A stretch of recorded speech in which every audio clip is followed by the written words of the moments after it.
Hello student, हर हर महादेव। हमारा जो initiative है टू कंप्लीट 6 to 12 एनसीईआरटी, उसमें क्लास 6, 7, 8, 9 कंप्लीट हो चुके हैं। आज है class 10 geography chapter 2 forest and wild life resources. तो इसमें सबसे इम्पॉर्टेंट जो चीज़ है वो ये चीज़ है कि ना, why should we conserve forest और वाइल्ड लाइफ। तो कंजर्वेशन क्यों होना चाहिए फॉरेस्ट और वाइल्ड लाइफ का। तो पहले नहीं, सबसे पहले तो इसमें ये बताया गया है कि इंडिया ना बहुत बड़ा, इंडिया होम है वो, मतलब कि आप सोच सकते हो कि ना रिचेस्ट है country in term of biological diversity में। ठीक है, बायोलॉजिकल डाइवर्सिटी यहाँ पे बहुत ज़्यादा है। ठीक है, और फिर यहाँ पे क्या है, बहुत ज़्यादा नंबर ऑफ फ्लोरा फोना यहाँ पे पाए जाते हैं। और फिर ये डाइवर्स फ्लोरा फोना ना इंटीग्रेटेड है हमारे लाइफ से भी। ठीक है, और but literally they are under stress mainly due to intensity of our environment. Intensity of our environment की वजह से क्या हुआ है, उनका ना नंबर ना स्ट्रेस में आ गया है, कम हो चुका है। ठीक है, अब देखो इसमें बताया गया है कि conservation of forest and wild life. तो क्यों कंजर्वेशन करना इम्पॉर्टेंट है। तो कंजर्वेशन इसलिए इम्पॉर्टेंट है क्योंकि ये डाइवर्सिटी है, इकोलॉजिकल डाइवर्सिटी, और सपोर्ट करता है सिस्टम को। ठीक है, हमारे जो सपोर्ट सिस्टम को, हमारे जो लाइफ सपोर्ट सिस्टम है उसको सपोर्ट करता है। ठीक है, और ये ना प्रिजर्व करता है जेनेटिक डाइवर्सिटी प्लांट और एनिमल का। और ये बहुत इंपॉर्टेंट है मेंटेन करना इकोलॉजिकल बैलेंस के लिए भी। इकोलॉजिकल बैलेंस को अगर मेंटेन करके रखना है तो हम सबको ना अपने फॉरेस्ट और वाइल्ड लाइफ को कंजर्व करके रखना पड़ेगा। ठीक है, तो इसी में ना सबसे इम्पॉर्टेंट है वाइल्ड लाइफ प्रोटेक्शन एक्ट 1972, इसके लिए बनाया गया था। ठीक है, तो वाइल्ड लाइफ प्रोटेक्शन एक्ट जो 1972 है वो कंसिस्ट करता है वेरियस प्रोविजन, जिसमें प्रोटेक्ट किया जाता है हैबिटेट ऑफ वाइल्ड लाइफ को। All India list of protected species are published. जो ऑल इंडिया लिस्ट होता है ना स्पीसीज का, जिसमें कौन कौन से स्पीसीज को मतलब कि प्रोटेक्ट किया जाना चाहिए, वो पब्लिश किया जाता है। ये एक्ट ना प्रोहिबिट करता है हंटिंग इंडेंजर्ड स्पीसीज को, और उसमें जो वो लिस्ट दिया जाता है, जो पब्लिश किया जाता है, जिसमें प्रोटेक्टेड स्पीसीज को, इंडेंजर्ड स्पीसीज रखा जाता है, जिनको उनको ना हंटिंग में प्रोहिबिट किया जाता है। सेंट्रल और स्टेट गवर्नमेंट ना स्टेबलाइज करते हैं नेशनल पार्क और वाइल्ड लाइफ सेंचुरीज को भी इन्हीं के लिए। ठीक है, सेंट्रल गवर्नमेंट अनाउंस करते हैं various project for protecting the threaten species which include tiger, one horn rhino, Asiatic lion. तो इसमें कौन कौन से जानवर को प्रोटेक्ट किया गया है, तो चाहे वो टाइगर है और वन हॉर्न राइनो है, एशियाटिक लायंस है, ऐसे ऐसे ना थ्रेटन स्पीसीज को ना प्रोटेक्ट किया गया है सेंट्रल गवर्नमेंट द्वारा। ठीक है, तो अब इम्पोर्टेंट है प्रोजेक्ट टाइगर। ठीक है, 1923 में ना ऑथोरिटीज रिलीज किए थे सडन डिक्लाइन जो टाइगर का पॉपुलेशन में, वो देखे थे कि ना 1973 में ना बहुत ज़्यादा सडन डिक्लाइन होने लगा था टाइगर के पॉपुलेशन में। तो मेजर थ्रेट था टाइगर के पॉपुलेशन को, तो पोचिंग, श्रिंकिंग हैबिटेट को लेकर, और इलीगल ट्रेड हो रहा था। जो उनका पोचिंग हो रहा था, श्रिंकिंग हैबिटेट हो रहा था, और इलीगल जो ट्रेड हो रहा था ना टाइगर स्किन और बोन्स के लिए, इसी वजह से ना टाइगर का जो संख्या था वो घटता जा रहा था। Project tiger was launch in 1923, और इसी के लिए ना प्रोजेक्ट टाइगर लॉन्च किया गया 1923।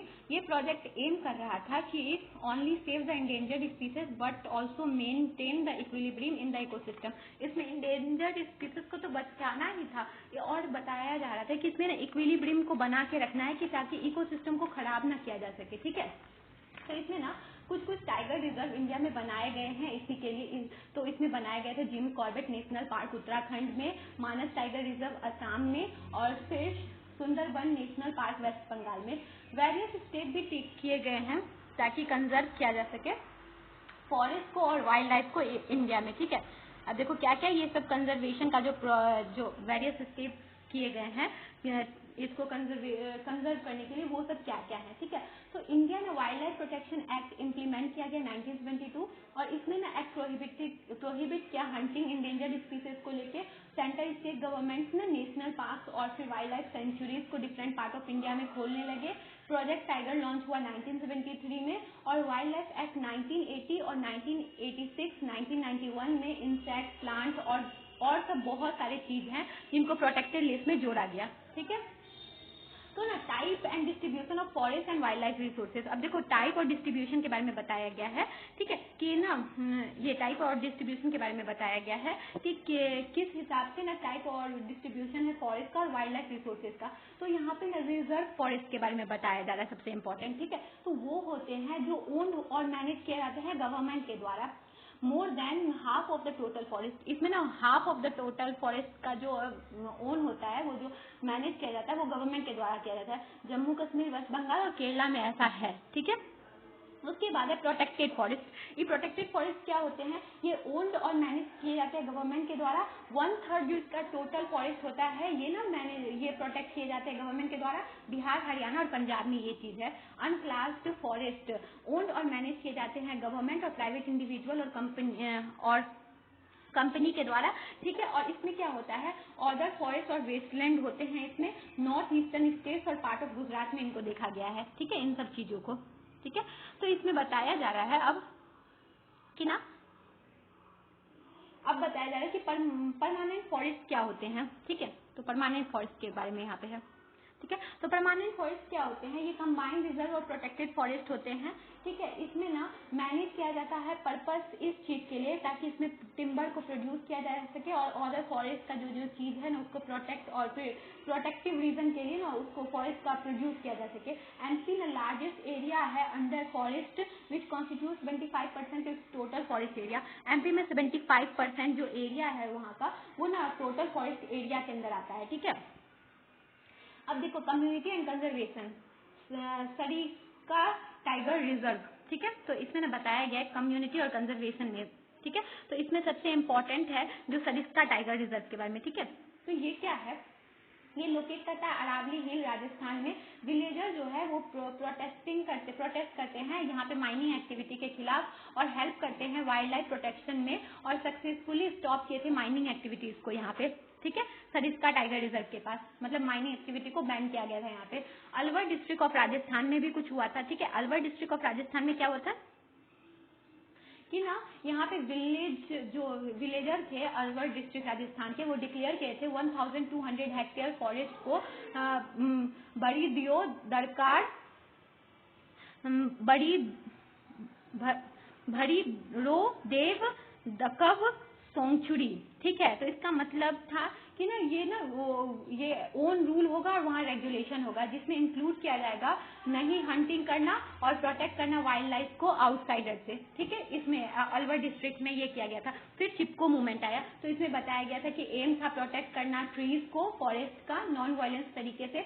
सक्सेसफुली रजिस्ट था कि डिफोरेस्टेशन को कम किया जा सके। और फिर ना इसमें बताया गया था कि कैसे promote community afforestation of indigenous species, जो इंडिजीनियस स्पीसीज थे उनको कैसे प्रोटेक्ट किया गया था, ट्रीज के जो स्पीसीज थे।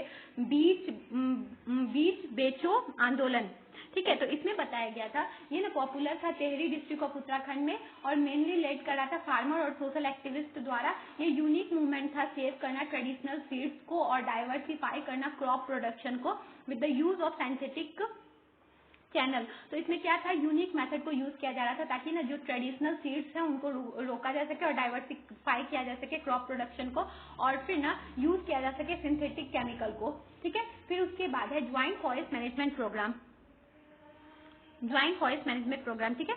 तो इसमें बताया गया है कि ना JFM ना गुड एग्जांपल है involving local community in management and restoration of degraded forest. तो जो डिग्रेडेड फॉरेस्ट था ना, उसमें लोकल कम्युनिटी का हेल्प लेके इसको बचाया गया था, ठीक है। और कम्युनिटी ना अंडरटेक किए थे प्रोटेक्शन एक्टिविटी का फॉरेस्ट को, ठीक है। फॉरेस्ट के जो प्रोटेक्शन एक्टिविटी थे उसको अंडरटेक किए थे।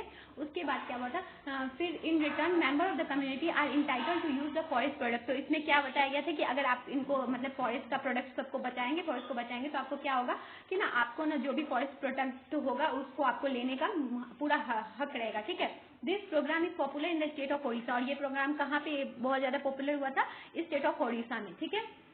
अब इसके बाद है स्केयर्ड ग्रुप्स के बारे में। तो स्केयर्ड ग्रुप्स क्या है, ये forest of god and goddesses, virgin forest, ठीक है। तो यहाँ पे ना ये सर्टेन कम्युनिटी इसको वर्शिप करते हैं पर्टिकुलर ट्रीज को। कुछ ना कम्युनिटी अभी भी ट्रीज को भगवान के तौर पे मानते हैं और उनको ना वर्शिप करते हैं। मुंडा और संथाल कम्युनिटी जो छोटा नागपुर में है, वो ना रीजन है वर्शिप महुआ ट्री, वो ना महुआ ट्री को ना वर्शिप करते हैं, ठीक है, गॉडेस के तौर पे, गॉडेस के तौर पे। इंडियन सोसाइटी कंप्राइज करता है डिफरेंट कल्चर को, और यहाँ पे ना ट्रेडिशनल मेथड्स भी यूज किया जाते हैं कंजर्विंग द नेचर को लेके और फिर इसको क्रिएशन को लेके भी, ठीक है।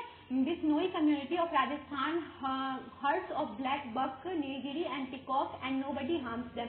तो बिश्नोई कम्युनिटी जो राजस्थान के हैं वो ना ब्लैक बक, नील गाय और पिकॉक को ना नहीं मारने देते हैं और हार्म नहीं करने देते हैं। मतलब कि ऐसा बताया गया है कि ना कुछ कुछ पार्ट में ना खुद ना वहाँ की जो जनता है वो सक्रिय है अपनी चीज को, अपने इन्वायरमेंट को इतना कंजर्व करने के लिए कि ना वहाँ पे कोई भी बाहरी इंटरफेयर नहीं कर सकता है। वो सब खुद में ही अपना नियम बनाए हैं, चाहे वो जानवर को लेके हो, चाहे वो वाइल्ड ट्रीज को लेके हो, तो वो अपना नियम बनाए, उनको गॉड के तौर पे पूछते हैं और उनको कंजर्व भी करते हैं और बाहरी थ्रेट से बचाते भी हैं, ठीक है।